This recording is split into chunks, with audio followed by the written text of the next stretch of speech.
அது உங்களுடைய மூட நம்பிக்கை மிஸ்டர் ராகுல் மேத்தா.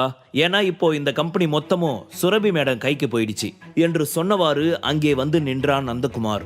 அவனுக்கு பின்னால் ஒரு சில வக்கீலும் போலீஸ் ஆபீசர்களும் வந்தனர். அங்க நடந்ததை பார்த்த அனைவருக்குமே குழப்பம். என்ன நடக்குது இங்க? நந்தகுமார் எப்படி இங்க? அது மட்டும் இல்லாம போலீஸ் வக்கீல்னு எல்லாரும் வந்திருக்காங்க.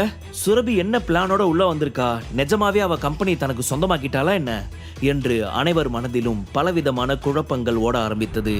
சுரபி பக்கம் திரும்பிய நந்தகுமார், மேடம் சொல்லுங்க, யாரை உள்ள வச்சுக்கணும், யாரை வெளியே அனுப்பணும், இனி எல்லாமே உங்களோட டிசிஷன் தான் என்று சொல்ல, அதை கேட்ட சுரபியின் முகத்தில் ஒரு அழகான சிரிப்பு தோன்றியது. பணம் பத்தும் செய்யணும் சொல்லுவாங்க, அதை இன்னைக்கு தான் நான் லைவா பார்க்கிறேன் என்று நினைத்தவள், நந்தகுமார் மட்டும் எனக்கு விக்ரம நம்பி 150 கோடி கடன் தராம இருந்திருந்தா இந்நேரம் இந்த கம்பெனி எனக்கு சொந்தமாகி இருக்காது. இவங்க முன்னாடி நான் இவ்வளவு தைரியமா நின்னுட்டும் இருந்திருக்க முடியாது என்று நினைத்தவள் நந்தகுமாரை ஒரு நன்றி பார்வையுடன் பார்த்தாள். ஆனால் விக்ரமால் தான் இவை அனைத்தும் நடந்தது என்பதை அவள் முழுமையாக புரிந்து கொள்ளவில்லை.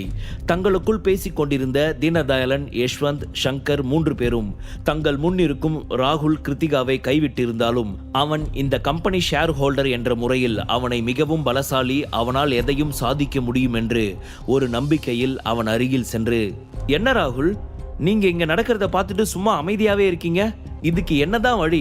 இவ பாட்டுக்கு வந்துட்டு நம்ம கம்பெனியை வாங்கிட்டதா சொல்றா, அதை நாம எப்படி நம்புறது? இவங்க வக்கீல கூட்டிட்டு வந்து சொன்னா நம்ம அதை உடனே நம்பிடணுமா? இது என்னன்னு நீங்களே கேளுங்க. நீங்க டீல் பண்ணீங்கன்னா மட்டும்தான் இந்த பிரச்சனைக்கு ஒரு சொல்யூஷன் கிடைக்கும். இல்லனா இவள மாதிரி ரோட்ல போற பிச்சைக்காரன் கூட இந்த கம்பெனியை சொந்தம் கொண்டாட வந்துருவான் என்று திமிராக எரிச்சலாக சொல்ல, ராகுலுக்கு தீனதயாளனின் கன்னத்தில் ஓங்கி அறைய வேண்டும் என்று தோன்றியது. உங்களுக்கெல்லாம் கொஞ்சம் கூட அறிவே இல்லை. நீங்கெல்லாம் ஒரு ஆளுன்னு உங்க கூட நான் கூட்டு வச்சுக்கிட்டேன் பாரு. எனக்கு இதுவும் வேணும், இன்னும் வேணும். நந்தகுமாரோட ஸ்டேட்டஸ் இப்ப என்னன்னு உங்களுக்கு தெரியுமா?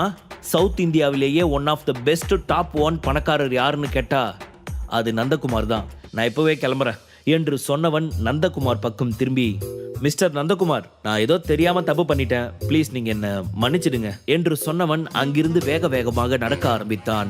எங்க போற ராகுல், நில்லு என்று நந்தகுமார் கோபமாக கத்த, அவனது அந்த கர்ஜனையான சத்தத்தில் ராகுல் சிலை போல் நின்று விட்டான். என்னடா நினைச்சிட்டு இருக்க உன்னோட மனசுல? நீ பேசாம வருவ, சுரபி மேடம அசிங்கப்படுத்துவ, அதெல்லாம் பார்த்துட்டு நான் சும்மா இருப்பேன்னு நினைச்சியா?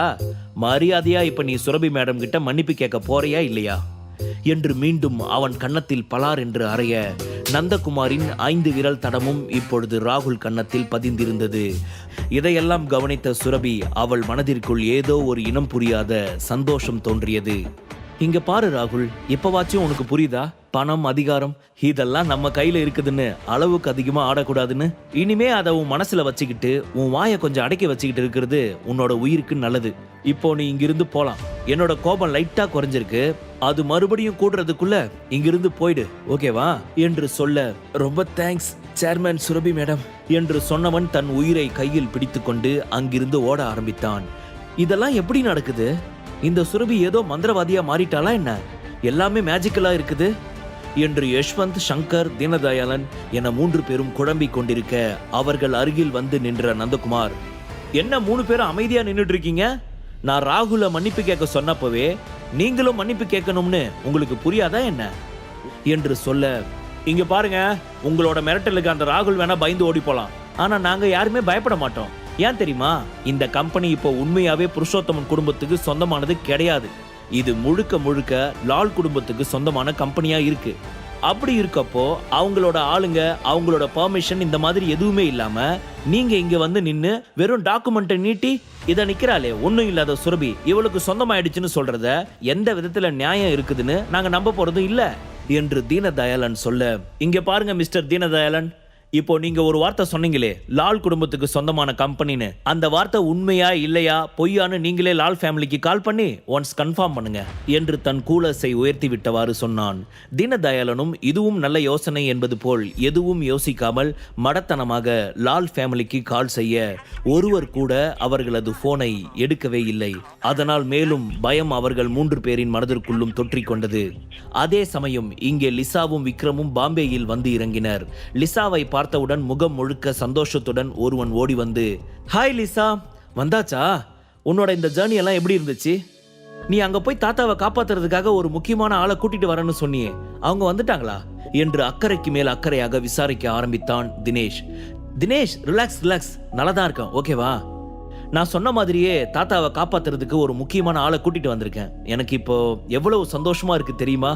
இவர்தான் அந்த ஆளு என்று சொல்லி தன் பின்னால் நடந்து வந்த விக்ரமை கை காட்ட, அவனை பார்த்ததுமே தினேஷுக்கு என்னவோ ஏமாற்றமாக இருந்தது. அவனது லோக்கலான ட்ரெஸ்ஸும் அவனது முகமும்.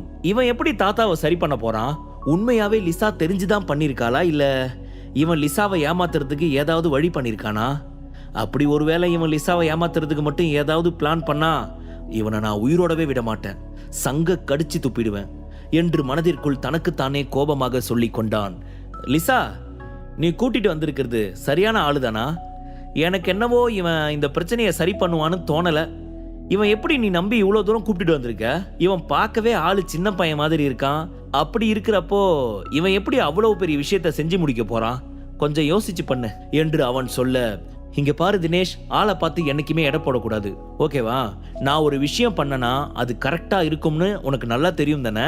நீ விக்ரம முழுசா நம்பலாம், அவன் கண்டிப்பா நம்ம தாத்தாவை சரி பண்ணுவான் என்று அவள் சொல்லிவிட்டு விக்ரம் பக்கம் திரும்பி சிரிக்க, விக்ரம் அவளுக்கு பதிலுக்கு சிரித்தவன் தினேஷ் பக்கம் திரும்பி, சார் எப்படி சைக்காலஜி மாஸ்டர் டிகிரி பண்ணிருப்பீங்க போல, ஆளோட மூஞ்ச வச்சியே இன்ச் பை இன்ச் என்ன எப்படி எல்லாம் கவனிச்சு சொல்றாரு என்று கிண்டலாக கேட்க, அவனது இந்த துணுக்கான பேச்சு தினேஷிற்கு கோபத்தை வரவைத்தது. ஏ தினேஷ், உனக்கு என்ன பைத்தியமா பிடிச்சிருக்கு? நான் இவ்வளோ சொல்லிட்டு இருக்கேன், ஆனா நீ மீறியும் என் முன்னாடியே விக்ரம இவ்வளோ கோபமா திட்டுற. முதல்ல மரியாதையா நீ இங்கிருந்து கிளம்பு. விக்ரம், நீ வா, நம்ம வீட்டுக்கு போகலாம். இந்த பைத்தியக்காரன் பேசினதுக்கு நான் உங்ககிட்ட சாரி சொல்றேன் என்று சொன்னவள் விக்ரமின் கைகளை பற்றி கொண்டு அங்கிருந்து நடக்க ஆரம்பித்தாள். லிசா, எங்க போற? இரு, நான் நம்ம காரை கொண்டு வந்திருக்கேன், அதிலே போயிடலாம் வா என்று சொல்ல, எனக்கு அதெல்லாம் தேவையில்லை, நான் எப்படி வேணாலும் போய்க்கிறேன். ஆல்ரெடி ஒரு கார் இங்க வந்து எனக்கு வெயிட் பண்ணிட்டு இருக்கு, அந்த கார்லயே நான் போயிடுறேன், நீ உன்னோட வேலையை பாரு என்று அவன் முகத்தை கூட பார்க்காமல் சொன்னவள் அங்கே தனக்கு முன்னால் நின்று கொண்டிருந்த ஒரு காரில் விக்ரமை ஏற சொல்லிவிட்டு அவள் டிரைவர் சீட்டின் அருகே அமர்ந்தாள். இதை பார்த்த தினேஷிற்கு இன்னும் கோபம் அதிகமானது.